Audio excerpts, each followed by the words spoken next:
Hello and good now to you.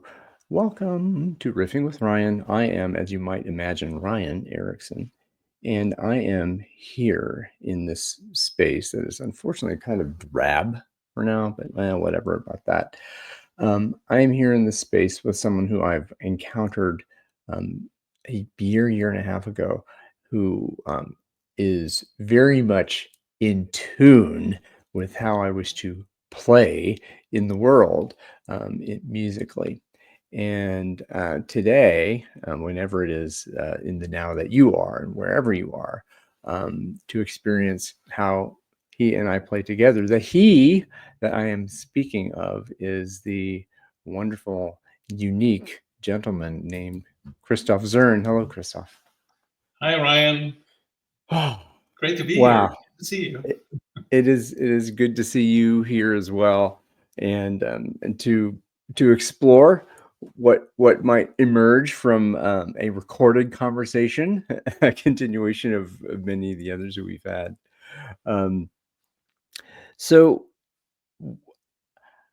I weird that the so first of all, okay, so you wrote this book. The book, for those of who don't know, it is The Power of Music Thinking. And if anyone who knows me knows that music is my thing, the way I wish to navigate into the world, music of work, and The Power of Music Thinking, the title of your book. It struck me when I first saw it and first heard of you. And would you mind telling us the story here of the journey from zero to book to where you are now? Kind of like Oh, wow. maybe a little the how should we say that, the overture of our. Okay. So the book, that's funny because it didn't start with the book. It started with the idea that I had about music thinking. So it was like 2009 or 10, I think it was 2010, where I realized that many people are using words that are from music in a different way, and especially when they want to collaborate. So I think you're a good example for it, riffing with Ryan. So, hey, riffing, where does this come from? But there's also like pull the plugs, orchestration, jamming, gigging, and many other words, or playing the second fiddle. So all these musical words. And yeah, and I worked in design thinking, service design, also as a creative director in agencies. And I came to the idea from, hey, that's funny. Is everybody a musician now? And because I'm a musicologist, and that's what I studied, then I thought, hey, hang on, why not bring this together? And that's what I then looked up in the internet, music thinking, and I saw, hey, it's not taken. So music thing, it's not something. So okay, so I claimed the URL, also the Twitter, and all the other social media things, and then I started to, yeah, to communicate with it. Years later, I came up with something that I call the dynamic strategies framework, or the music thinking framework, and actually that's in one picture how I think. So that's something, and it's also in the book. If you open the book, Yeah, on the, well, it's there's this one of these things. I definitely want to go into that. But and yes. it started with that framework, and then later I invented something like the jam cards. Yeah, that's the framework, so we can dive into if you want later. And I came up with something like the jam cards, the yeah, a sort card deck with different triggers. And I worked together with other people, and we worked in based on my framework. And some people said, "Oh, Christoph, can't you write it down, because we don't want to always ask you if we want to use it." And that was a little bit the start, that I sat down and really wrote down what music thinking would be. And I did this. And I think Corona happened, or it was more or less the same time. So I also had not too much assignments, or had to work a lot at home. I wrote the book. I printed it, and then I gave it to some people to read. I get Mm. some feedback, and then it stopped. It stopped. Yeah, it stopped in the way that I thought I got the feedback. I was more or less okay, but it was like first you write everything down, what you think and what you do, and Mhm. then so. But then something happened. Um, I was asked for a podcast to be a guest in Corona time. I know later many times.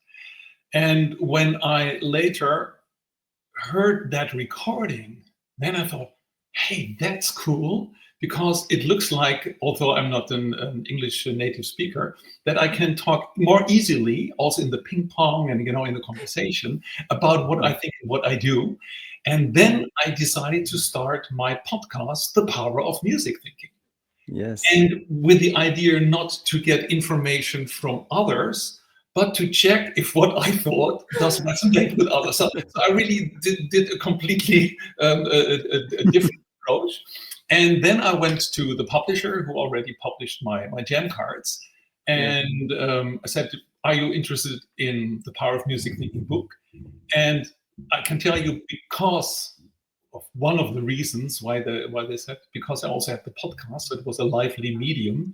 They said, Ooh. "Wow, let's do this." And then, so you see that all these things came together, and then I started writing, changing stuff, um, editing stuff. I also the pictures in the book, everything is also done by me. Maybe that's good to mention because I'm Oh, not and the writer, or also the designer. it is one of the best designed books I have ever bought. It Thank is fantastic. It's a joy to be with. That's So for me, the visual part and the text and the writing and everything, for me, that's more or less one. So yeah, doing a podcast, I also do everything self with the podcast, also the pre and the post production. So I'm a little bit, in that sense, also a hands-on guy, because if you do strategy for clients, um, I like to advise clients only about stuff that I also have my hands on in some way. So mm, not just try to get everything out of books, but try it out, also make prototypes or what else. And then if I know how it works, then I also can easily so put my hands back and say, okay, now it's yours. And then I help you and coach mm. you to work on it. And that's the way how I work also with clients, like big organizations, and also do trainings. That's a little bit my way of thinking. So the book actually was a result of many ways coming together, and Mm. yeah, that's the story of the book.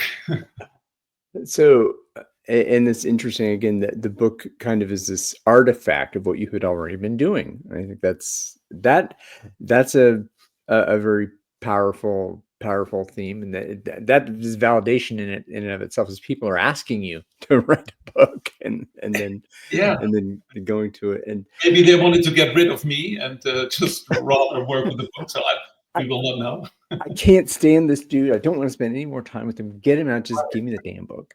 Um, so and also I wanna do you have any of the jam cards here? Because you Yeah, mentioned that, I think, yeah. that's something very interesting that it I'd like to know how do you how do you use the jam cards? How do you start using them in your workshops, and what do they how do they tie into the music thinking?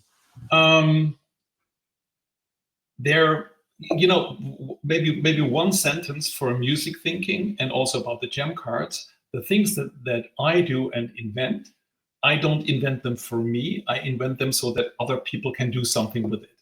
And there's a Mm, beautiful story I can tell you later about the gem cards, where someone used the gem cards in the way that I never thought how you could or should use them. mm, And that's actually what I want. So I don't want, yeah, this is it and it's a game or whatever. So the gem cards, when I use them, I use them most of the time. Let's say you get together with the management board, everybody's already prepared to, yeah, work the list and bring it to the table in a workshop setting.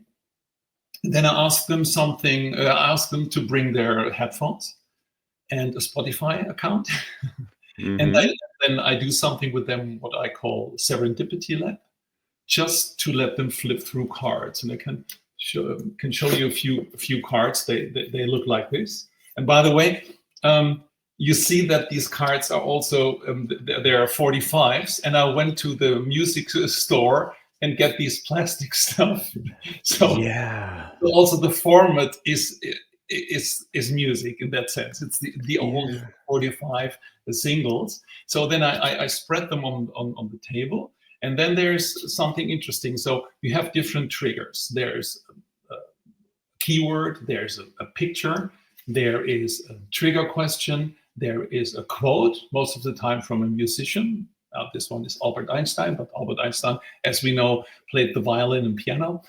And there is the link to the music thinking framework, the cues, we can dive in later. And Yeah. there is a scannable Spotify, the link. And let me, before I show you this, let me just look for one card. Where is it? Yeah, the tools card. Because there's a double story. And the question is, if you can scan this now, so I'll hold it here for you. Everybody who looks who watches this can now pull out their telephone, their smartphone, open Spotify. So not the normal QR code, that's the Spotify code. Come And on. Oh, I got to open Spotify first. you go on search, and on search there is on the top right corner the little camera icon. And if you click on that, then you can scan that sound. Okay. Okay. You gotta give me a moment because I gotta put it up there. And by the way, this is one of the cards, and that's for me a very important card. It's the tools card because that was 2010. I played with my band in Russia, in Krasnodar, which is now pretty close to Ukraine and everything. And I went on a market, and on the market I saw these tools. But in the top right corner, there was a pile of records. And actually, that picture was like from, hey, music thinking can be a tool. So this card is for me a very important one. But you ready to scan? I'm ready to get there. Yes, I'm ready to scan. Go ahead and put it on there. And Spotify. Boop. Ah, I got it. It is. Yeah, right. Can you? And I got it. In harmony with Henry the Horse. Yeah, can you play it? Oh wow, yeah. Oh, you're using the earphones. Well, I am, but I can put it in the background here. Yeah. So Because funny, that's the sound that you hear is not. Maybe we have to describe or let people hear what it is. Hang on, maybe I can do this quickly if you want. Yeah, we'll race. So this is what we're not going to edit this out. We're just I have no idea we're going to do this. So but because I'm only using the. So hang on. I can do it like this. So if you can watch with me if this works. You get on the score. You get. There you go. There we go. Then you hear it, and then I play it louder for you.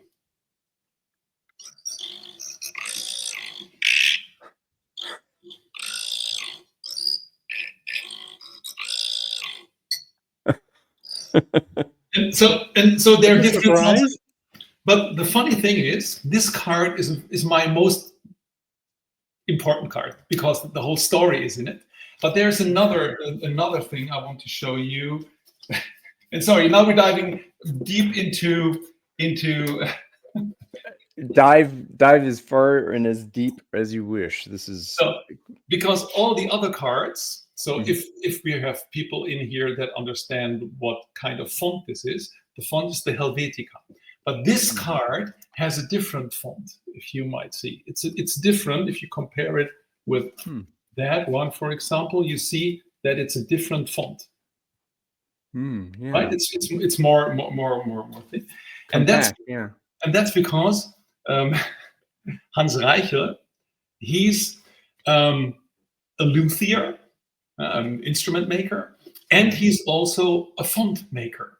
So, and the font is called the Dux.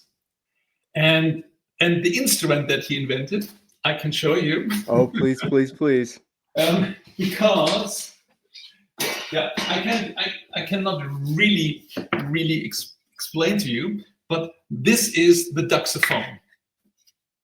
So what you hear is, let's say it's a box. Yeah. The box, you attach some kind of wood thing. So you also saw in the picture. And then you play with the bow, with the violin bow. You play this, and you change the tones with this thing. And this thing is the Dux. And this shape is actually the shape of the font.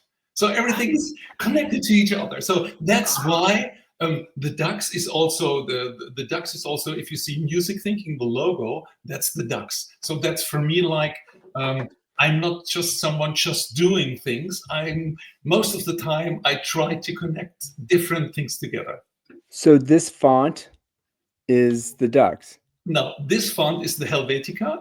Okay. So But if you see the logo, it's the logo on the back side, I think, right? Yeah, the logo this. here with the two repeating. That's the Yeah. Dux. But it's just I tell it because if you you can use the jam cards and you can use music thinking, but this is, let's say, some kind of inside backside information. And also funny, I have the Dux here. I made this in a workshop together, and just to learn how it works. So I'm a little bit interested in everything, music, but also in how can you use this in, let's say, in a business context. What do I have? Shall we invent a new instrument? Do we have to do this? Is this an instrument? Shall it be digital? Everything is digital. But this is a very interesting sound. Can we experience or prototype this? So that's a little bit, you get the idea how I think. Oh, and is this instrument, do we play this ensemble? Is it solo? What's who accompanies it? What sounds good when it's accompanied? That sound By is so what? strange because it's like so in the whole record, and if you and that's, by the way, the idea. Let's cycle back to the jam cards. When we do Serendipity Lab, it's not interesting what I thought about these jam cards. That's boring. Interesting is, and that's what happens, people scan this card and listen to it on the phones, and then they look the backside of that card or any other card. And that's where the serendipity comes in. They make connections that I could never make because there are so many possible. You have 6 different triggers. And then in the workshop, I asked them, write down everything that comes to your mind. Also, like, for example, I have to buy milk for the breakfast tomorrow, stuff like this. So it doesn't matter what it is, just ask them to write everything down. And then I asked them to maybe pick, after 10, 15 minutes, pick 2 cards that would fit to your to what we're doing. So maybe you're thinking about a new purpose for your organization or a new project or whatever it is. And then I asked them, because the first one was solo, I asked them to come together in duos. Then you have 4 cards on the table. But I asked them to negotiate or to choose 2 cards and then together as 4. And then, it depends on how I do the workshop. Sometimes they have to write a poem or a musical piece or a visions piece or whatever it is. And the good thing is, music is not good or bad, but some people like something more than the other. And I can tell you there's some music where people say, oh, wait a minute, that's really far away from what I normally try music. And that's good because that opens a discussion so that people, bit by bit, have a good discussion about stuff that they like or don't like, or hear or they don't hear, because we can only hear what we know. We can't hear what we don't know, we don't recognize. We think, oh, that's not interesting. So we bring them together, and if they then talk about their project, their idea, the workshop, then they are ready to also be open to also see this not just as one-dimensional, and that there's only one truth, but that they understand from many different people like different things because of different biography, because of different perspectives. So Different that's one way stories. I work with it. Wow, wow, what a wonderful s- theme to set there in terms of what you've kind of put out there is that there is so much just in that the discernment between the fonts. There's a sense that you have to have some kind of level of I know fonts, and I know what these are, and then I have the story around this and I have that, and that I'm some others looking at that same card was like it's just words, man. I Yeah, I, right. I I don't And I don't care. they are as right as the other people. Yeah, and this is, I think, another thing too, because we have so you and I know each other. We can make some music together. We kind of know our genre. We have an idea of what tempo we're going to go. We did a little bit of negotiation at the front, so agreeing what's going to happen to a certain extent. Yes. But then I would imagine, well, in the consulting work, there are people who may work for the same organization, not know who or what they are, or where they come from, or how this kind of thing. What is it that we're doing together? We are in a totally different functional group, and then bringing them together with the idea of uh, imagine if that what if you're thinking musically, what is the instrument that you are, and what is the instrumentation of this piece that we're making together, and why are we doing this, and all these kind of questions that as musicians, we come together in ensemble, we need to ask, are we here for a jazz gig? Are we here for chamber music? Are we here to play at a museum? Are we here to be on stage with a rock band? I mean, I have, it's important to know what your context is and what the purpose is of why you're there. And I think those lofty things, that if you just talk about them, or if you just write them on a page, it doesn't have the life that would have either. When you think about it musically, you demonstrate it with with the cards, you bring the music into that, you bring the sound, you bring the story.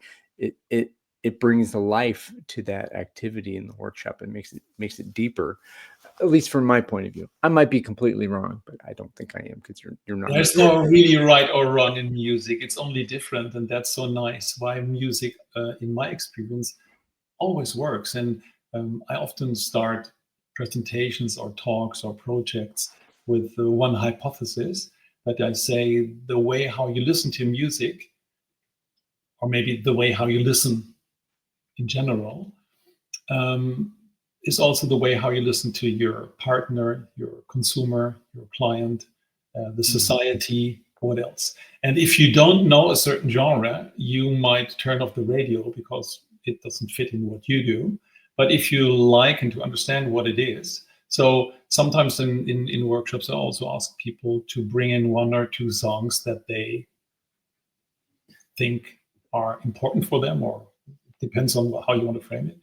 And maybe also pick one or two songs or genres that they are very distant, or maybe dislike, or walk out of the room or switch off the radio.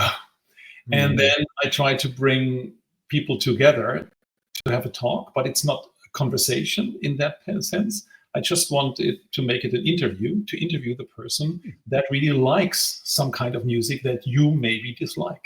So try to Mhm. understand, to listen what it is, and then you will see that there are universal patterns in listening that might be also resonating with you, and it's much easier to share. You don't have to like that music, you don't have to Mhm. turn it hard, but it's interesting that it's something else that's something.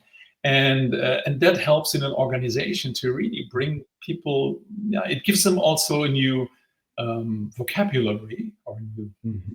language, maybe would be too much. I would say Well, um, vocabulary that they then can turn in a new language, and to see how this would benefit for them. yeah, well, I mean, and I think that's beautiful because there's thinking is that there's that one level. There's this understanding that in order to communicate, there's this set of processes. There's a thinking. I have to think in this language in order to be able to speak the vocabulary, and then to string concepts and sentences together so that we might and then if I have my music vocabulary here and I'm speaking musically, if you have no idea what I'm talking about, then that kind of can put you back. I don't understand. I don't, or maybe you only know one or two of the words, but that still doesn't mean you know the whole sentence Right. and can reach with that.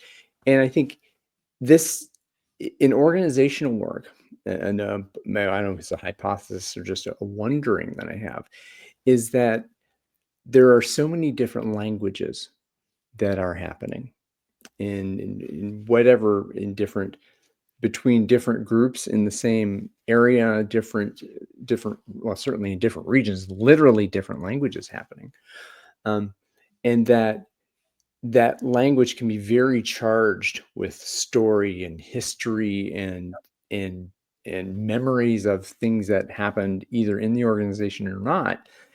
And I think the what you're bringing, what you're inviting here is this idea of maybe I'm taking it a little bit farther, but that music is this kind of universal.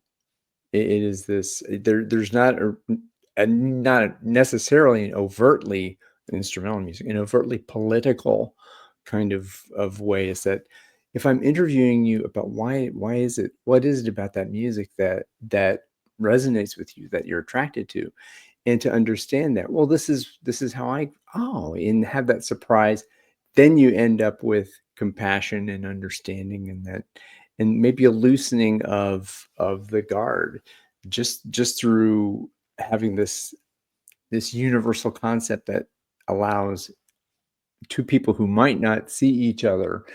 deeply or well to see each other more as humans instead of just as transactional elements in their business.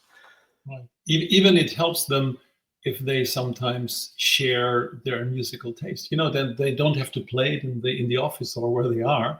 But it's interesting to know from each other, hey, you like this, or hey, wow, I like that too, and that already helps it connects you anyway. If you like it or not, it connects you. I always say if a certain person that I might not like or feels distant to me, and there might be, yeah, watch the news, and there might be people that you think, oh my God, I hope I will never meet them or have something to do with them. But if you would know that coincidentally they like the same music as you, that there is something that, besides being human, is connecting you in a different way. I think that's really powerful. Or even I did a comparable workshop with the Secretary General of the European Union and his cabinet, and then you have 30 people that are really political, really think twice before they say something. And if I ask them to share their musics, it was like, where is it for? So it was not like so there's also a trust in telling a little bit from who you are, because it's a Yeah. part of you, all the music that you like. So it doesn't go like Mhm. this. So you really have to pay attention that some people might like it or don't like it. But if they do, that's so powerful that they understand and see that they have something together, and also can talk about it without talking politics in that sense. So it's Mm. it's really it's really game changing, and it works on every niveau. So once I was called um, from the HR department of a big Japanese brand, and they asked me how could music thinking help us in some way. And then I just was talking, I don't know, so what's your problem? So it's not about music thinking, it's about from what are you doing, and is there something, a challenge or something that you Mm. can solve. And he told about that the leader of the CIOs of the IT department, that there are some kind of frictions with the team. And I just said, out of my without thinking too much about it, it's like, what can happen if someone is, let's say, thinking classical music, and you have written scores, you have a big score for the whole orchestra, and you are a passionate conductor. You know that this piece is played all over the world. You know what it works, and you think that your work is in some way related to just orchestrating, or not orchestrating, but conducting classical music. But all your players in your team like electronic dance music. And then the person said, but that's exactly how it is. Our CIO, he's the conductor of, besides the work. And he's a classical player. He can understand that people don't do what he wants. And everything came to the table. So sometimes it helps. And maybe one thing to stress is, I never use it as a metaphor. I only use it as an analogy. Meaning, in metaphor, you just say, okay, this is the conductor, this is the orchestra, and we do what he wants to do. This would be more metaphor. Often politicians use metaphors, and often they combine different kind of metaphors. Example, conducting an ecosystem. Conducting comes from music. Ecosystem is nature, but you can't change an ecosystem. That's what it is. An ecosystem is changed by what you do, but you can't. Yeah. So. And I use analogy. So I say, okay, if we dive into it, so let's see, how is classical music organized? And yesterday I had an interview, because I'm doing a research on orchestration. We can talk about it later. I think the time to talk about it, yes. And non-musical orchestration. So when people use the word orchestration, and there is the moment that it helps us to really dive into and say, okay, orchestration, hang on, what are you orchestrating? There must be someone like a composer writing down something that he has an imagination of. Often he writes this, he or she, often it's he, and they're dead since 300 years. And they write it down, then they orchestrate it and see how does this distribute to different players in the orchestra. And then you need a conductor who understands this, who brings it to life. So actually, for me, the conductor is in that sense not the leader. He's actually the second leader, because he's just doing what the computer does. Or that's debatable. And many people like the word orchestration, but they dislike the word conductor because it's so directive. Funny enough, when they explain what they do, often it's like, it's exactly what a composer and a conductor do. So the orchestration is just a small part of it. But it's like the word is very positive loaded, and conductor is not. And that's interesting to find out, what do they really do? And maybe the most important thing is, don't tell them how it's in music, because it doesn't help them. It could only help them if they have a problem. Then we can dive again into music analogy and see from, okay, but try, how is it really done there? How do you work? And is it only for one orchestra, or is it more like, if you want to scale it, it's not a big orchestra. The biggest is, let's say, Mahler 8 with 1,000 people. But maybe if you have more than 1,000 people, then maybe think more in terms of a festival or a concert house, where you bring different, and that's something where people understand, oh, so our business is not orchestration. Our business maybe is more organizing festivals, or just so that's why, I mean, the analogy is stronger, because we can dive into different parts of it instead of just telling that something is something. Oh man, there's 5 episodes here, like, just in that statement. The one thing I think that, so the first thing, so when you're approached by that, you came in, so they necessarily, this client didn't say they have an orchestration problem necessarily. No, never. They never come. as a musician with this knowledge and this, okay, so I am thinking musically at this point because I'm not going to force them to say, oh, you're the conductor or you're the players. And like, what are you talking about?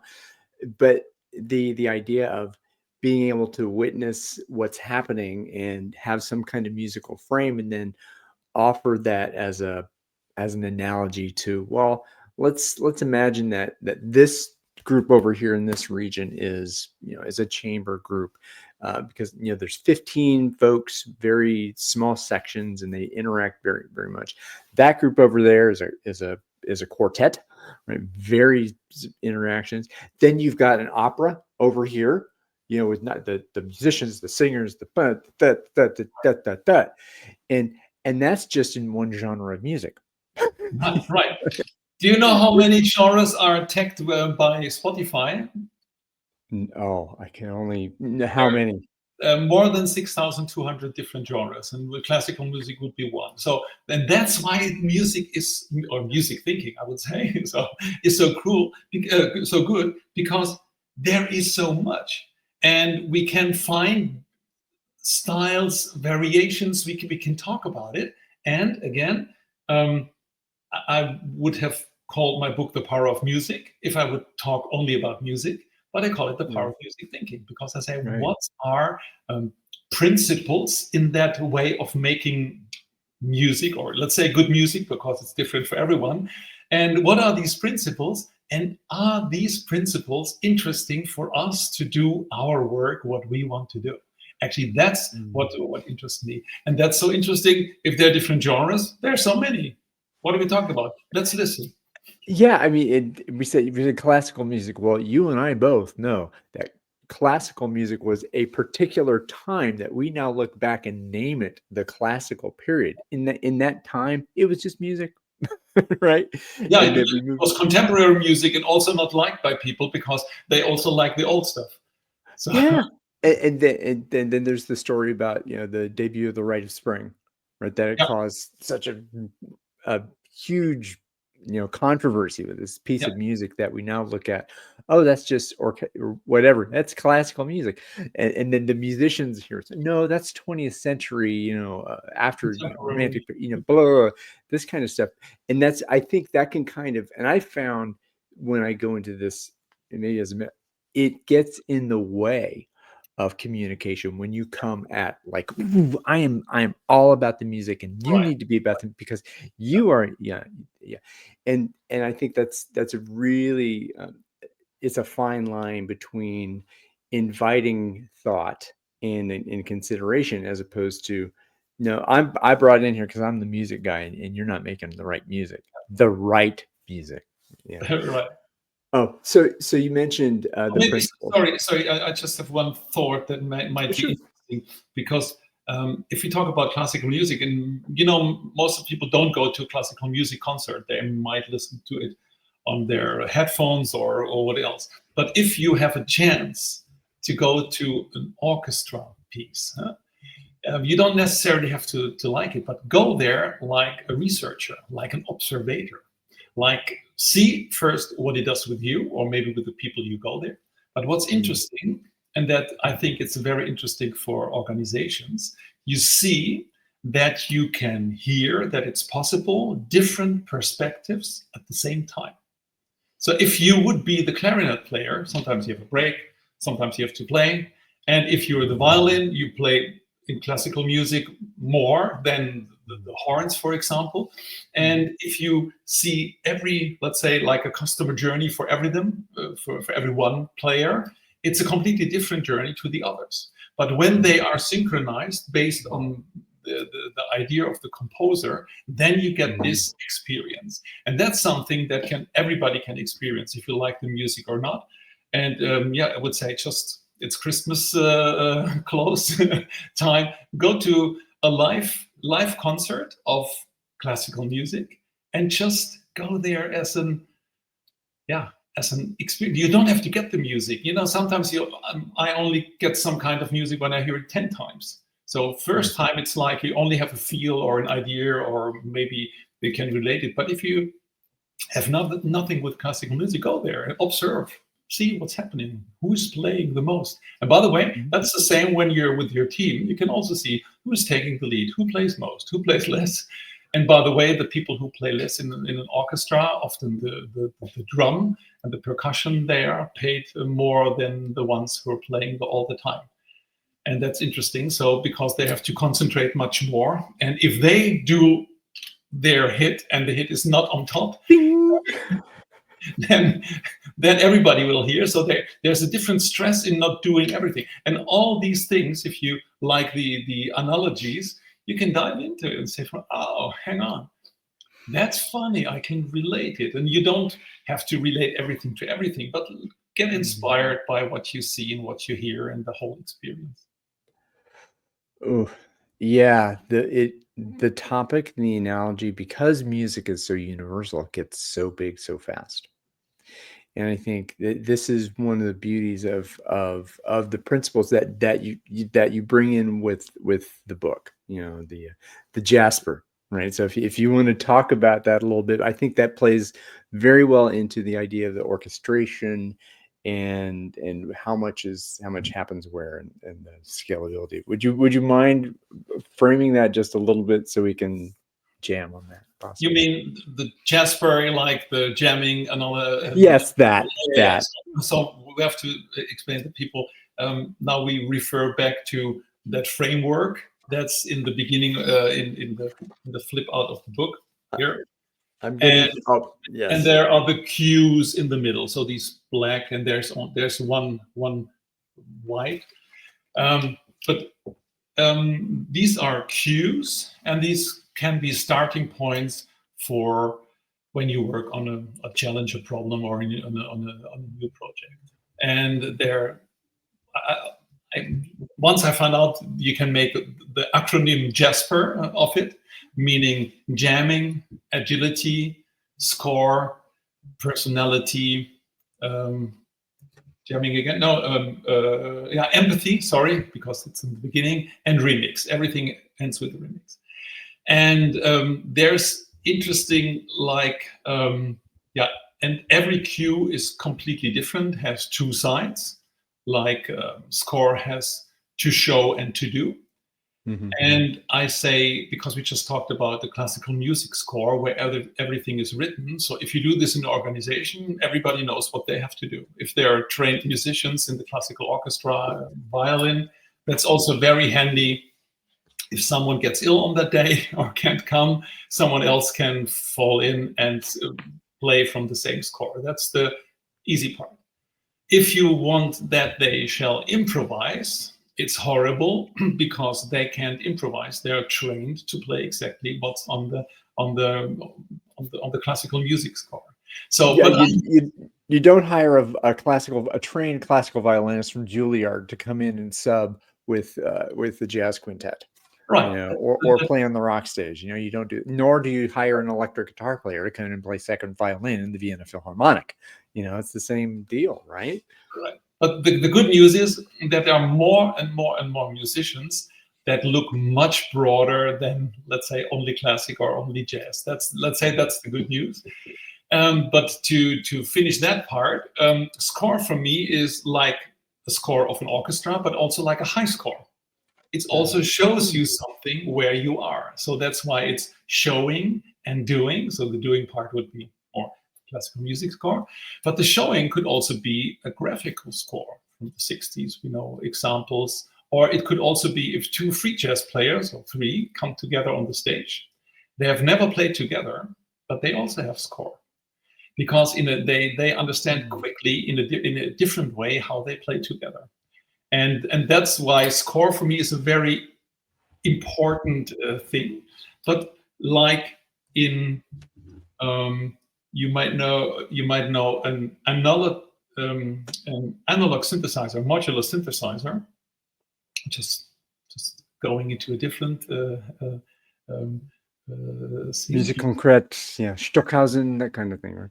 Yeah, but now not Perez. only. So music in the 60s were and modular synthesizers, you have input and output. So you have an oscillator that actually makes noise. But as long as you don't put that cable In the amplifier, you will hear no sound. And that's Mm. the basic idea after the framework, that every cue has an input and an output. So the Mm. score gets input from personality, and personality also has two sides, being and becoming. So who you are as a brand, how people know you.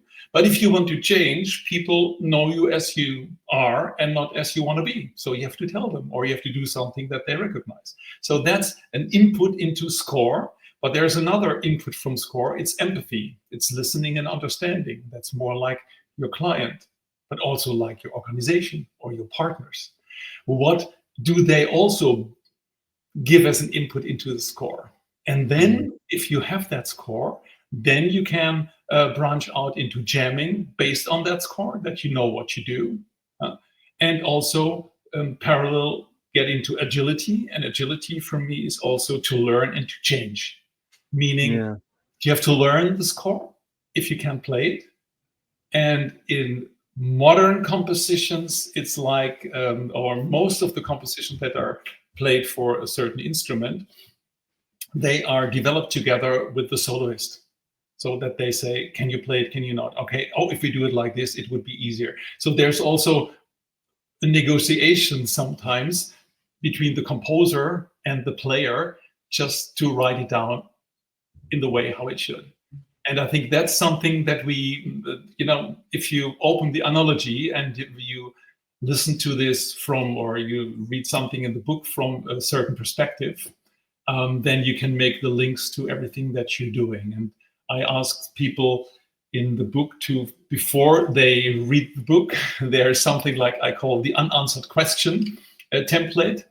And it's like given the fact, how might we, and so that.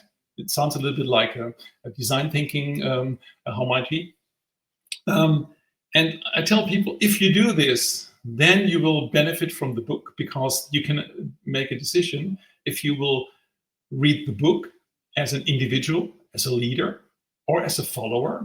So, because if you can't lead, if you don't know what following is, you can't lead. So you need to understand both sides, or as a team, or as an organization.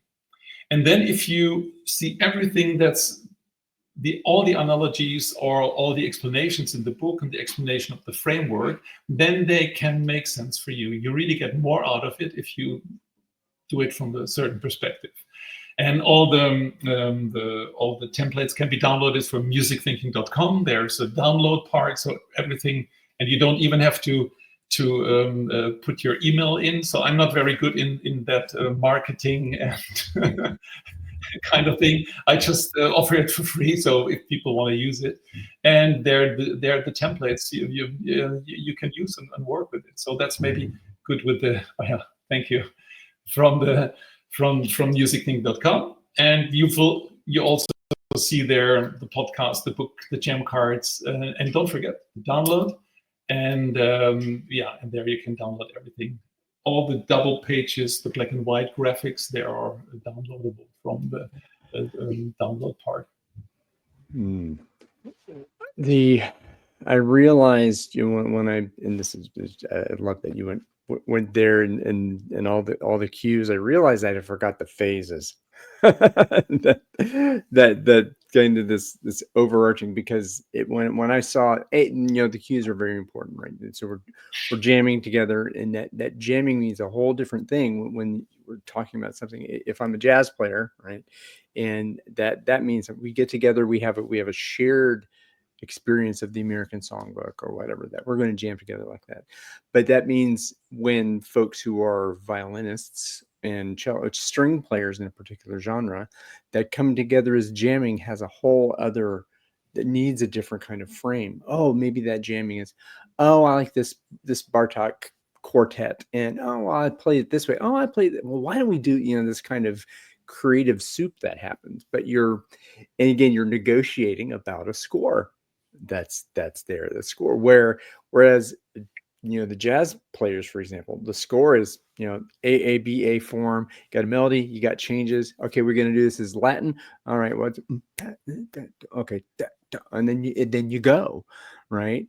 And as I can articulate that in one way. I think what you do in the phases, and I don't think I'll do it justice by just showing the shapes, but that Yeah. each of these shapes kind of represents a different kind of ensemble and a different way of negotiating. So what is this group? What is it? What are we doing here? And that if we take it up another level, that might also enrich. What are we talking about when I say those phases? What are those phases, and how do they relate to the cues? Right. So, the funny thing is the framework looks abstract. And if you talk about it, it's abstract. The funny thing is if you use it, it's very easy. And that's a difference to other frameworks that look easy, but if you want to use them, then you see all the problems. So, by the way, what you can do in the gem cards, the last cards are the cues. So you could, what in the framework, you could place it there where you think, oh, first we do personality, because who we are and who we want to be. Maybe there's a change in the way how we want to be. How can we put this into the remix to so that people can work it?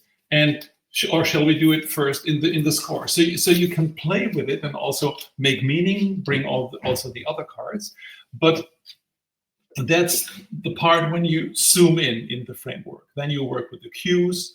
Different cues make also some kind of triangles like strategy, culture. But I would say that might be material for much more time. But it's described in the book, so it's not complicated, but it sounds if you don't see it. But now there's an overarching principle over these cues and how they work. And that's what I call the phases. And if you know design thinking or service design, it's discover, design, deliver, or design and deliver, or how you want to call it. And they're also always, although it was not intended by design thinking in that way, but most of the people think that these are steps. First you do this, then you do that, and then you do this. And again, also design thinking needs a lot of iterations, but in this double diamond, it looks like, oh, we do this, this, this, and then we do design thinking, but that's not the point. You have to iterate a lot. And in music thinking, I called them differently: listen, tune, play, and perform. And when you see that the listen goes through all the other phases. Yes. Because we always have to listen. We have to listen what other people play, but also how they play it. And even in a classical orchestra, where everyone is just playing the score, they have to tune in if they are in the right height. They have to micro tune the whole time that this really sounds like one and not like two. So there's listen that goes through all the others. There's a tuning part that's more like often connected with score. Tuning means making a decision. Tuning in, tuning out, whatever. Then there's a play part. So when we know the score, what it is, then we can open up again, like also in the design thinking framework. It's like then we diverge, and often people don't do this good because they just thought, yeah, but we have one idea and we just go there and implement it. So you need many ideas. And if you know what to play, you need many variations to find out how can you play it best. For example, if you play, let's go back to the orchestra again. If this is a smaller room with a shorter reverberation, you can play quicker. But if you would play the same song in a church in the same speed, everything will sound crazy. So you have to also to adapt. Just to give you one example. So that's the listen, the tune, and the play. And there's the perform part. And that's why, and performing is the overarching. And now it's a little bit, and that what you just showed, these little elements. Actually, we have to explain it like this. So if these listen, tune, play, perform are on top, then you see it depends on what you do with the cues that you might get these different kinds of forms. And maybe that one here, the first one is classical music. Listen goes through all the others. But first you tune, the green one is play, and then you perform. But in jazz, that's here. Jazz, everything is happening at the same time. So it depends also where you are. And there are many, many other forms that I didn't give a name. And that's at the end of the book. I made a start just to inspire people to get creative and also maybe find different kinds of music or play your own music as an organization. And these are the phases, because the phases will be determined in the way how you use the cues. And maybe one example, we did a reorganization with the Dutch Railroad in 2-week sprints. And later we applied different dynamics. I'm calling this dynamics. These forms, different dynamics to different parts of the sprint. So we had maybe, I don't know how many weeks it was, but every 2 weeks had a different dynamic. And that really helped also the people understand what they did and how they did it. And that sometimes it gets into jazz. Everything is happening at the same time. Although we would like to do it more in a classical, first do this, then this way. And there are many others. And that helps them also, what I said in the beginning, to give them a little bit of vocabulary, or maybe now it's even a language if you use all of them together, to talk about what's going on, and also to talk about it in that sense a neutral way, or to just say this is what it is, and if we want to avoid this, maybe we even can never avoid it. So let's better learn how jazz works, and that that we hear different stuff at the same time, that react directly to each other, instead of that this is only composed. So that's a little bit phases in the framework. Oh, wow. And there's I think this is the first, I would think, and maybe I will ask you this question: where do you go from here with music thinking? That's a pretty good question, because as you know, or hopefully heard, I'm a practitioner. So you can call that book more philosophy. However, there are many practical things just to find out. But it's a way, it's a mindset, it's a way of thinking, and you can't apply this mindset to everything. I created some workshops. I love to advise leaders to do whatever they want to do with that musical part. But I can tell you, not many leaders send you an email or call you to say, "From help me." It depends on the kind of leadership.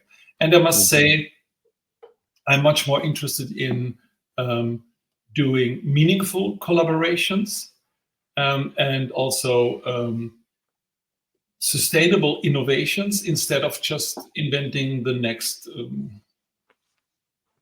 iPhone 19 or whatever. That does not really interest me, because I think people are trying to refine.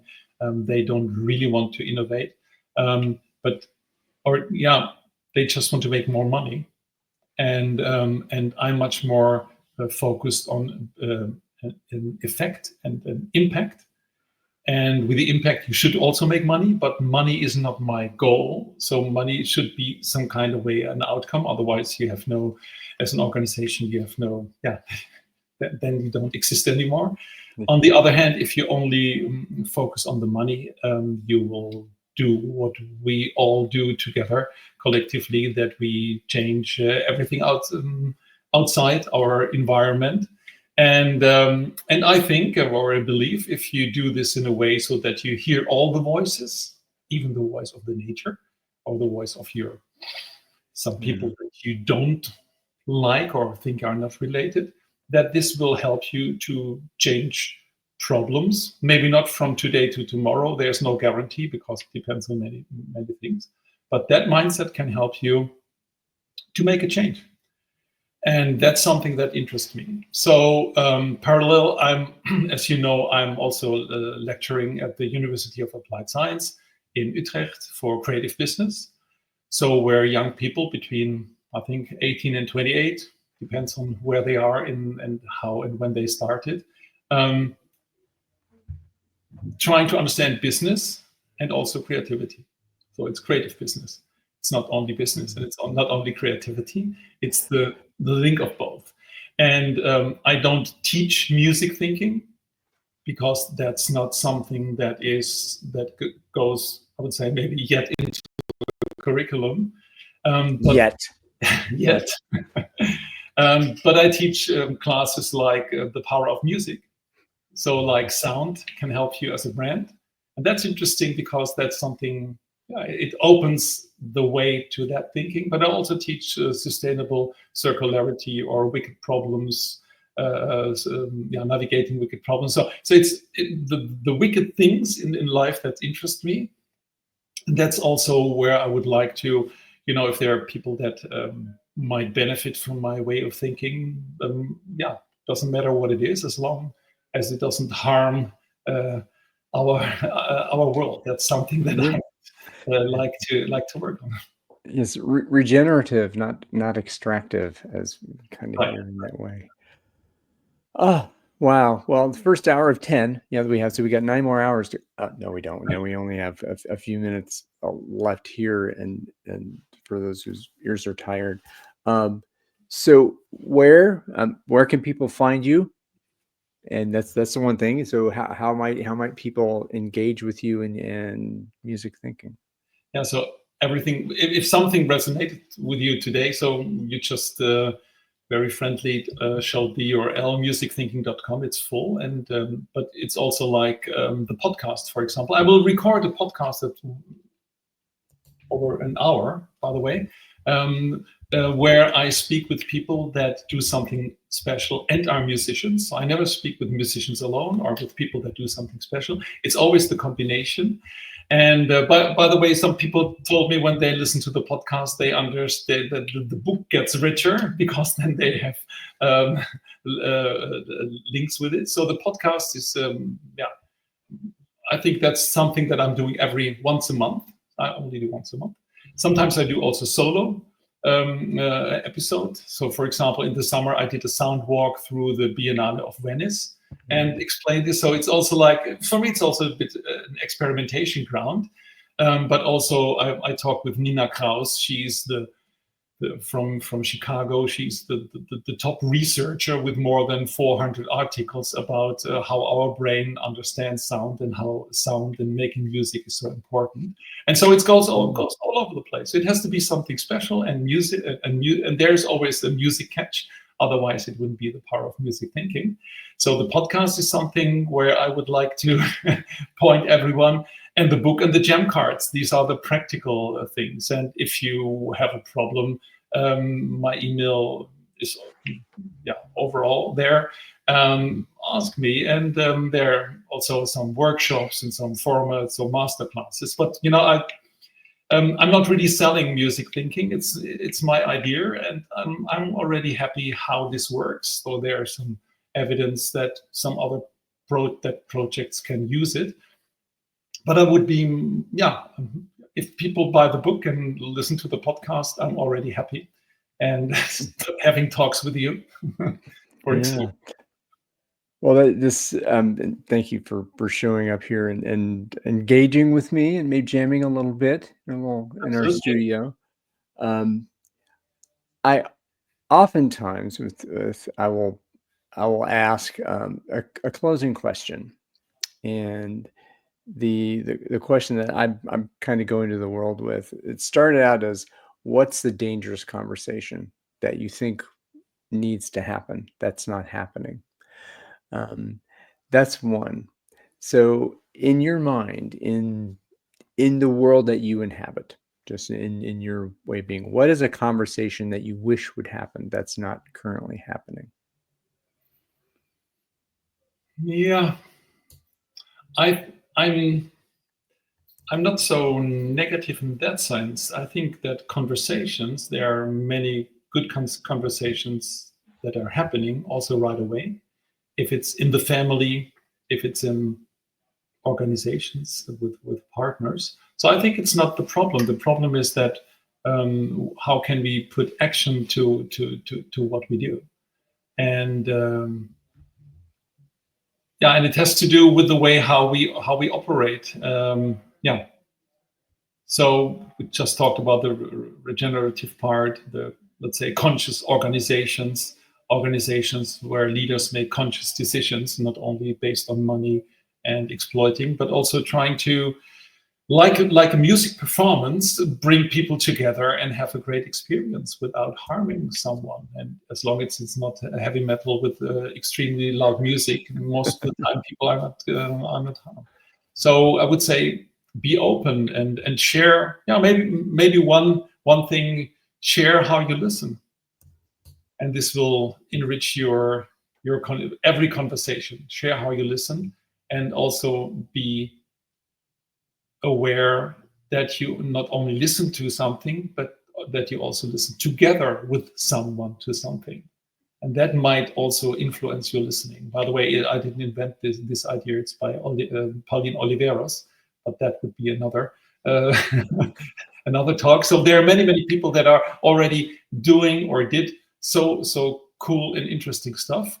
And if you don't know it, in like Albert Einstein, when he worked for 2 or 3 hours, sometimes he just came out and played for an hour piano or the violin, then got back. So sometimes words don't help, but sounds can.